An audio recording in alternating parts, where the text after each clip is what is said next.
Oui, merci Monsieur le Président. Chers collègues, puisque vous avez terminé vos propos sur cette belle parenthèse enchantée et sportive, je partage également vos propos. C'est vrai que ça a été un beau moment en Côte d'Or avec le début, avec une belle arrivée sur Dijon. Alors j'ai eu l'occasion d'être interrogée par France 3 le soir même.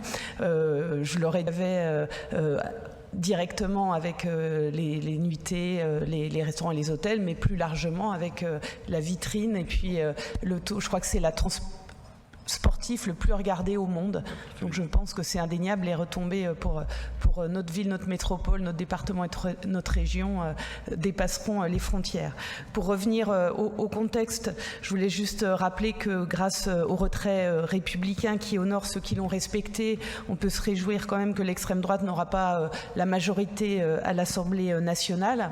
Alors permettez-moi juste de parler de Dijon rapidement puisque c'est historique. Les 3 circonscriptions basculent à gauche, la gauche que nous soutenons. Donc nous tenons à féliciter bien sûr notre collègue Catherine Hervieux qui a été élue sur la 2e circonscription, Océane Godard sur la 1re et sur la 3e, notre collègue à la ville et à la métropole Pierre Prébétiche. Et bien sûr, on félicite aussi Monsieur Brigand, ancien collègue de cette Assemblée. Il va falloir maintenant créer, comme vous l'avez dit, les conditions d'une large coalition nationale et éviter au pays une situation de blocage politique qui serait préjudiciable pour la France et pour les Français. Donc effectivement, nous sommes dans une période assez incertaine actuellement. Et puis, comme vous l'avez dit, il faut aussi écouter la colère des Français qui l'ont exprimé ce week-end dans les urnes, comprendre leurs peurs et leur proposer des réponses adaptées, une vision d'espérance et un projet réaliste et cohérent.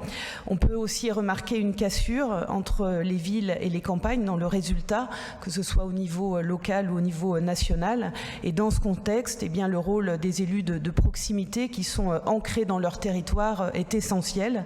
C'est justement le rôle des conseillers départementaux. Donc nous avons le devoir de nous mettre au travail, de continuer à travailler dans l'intérêt des Côte-d'Oriennes et des Côte-d'Oriens, d'autant plus que la solidarité est au cœur de l'action départementale. Donc mettons-nous au travail et étudions nos rapports. Écoutez, je vais être très clair.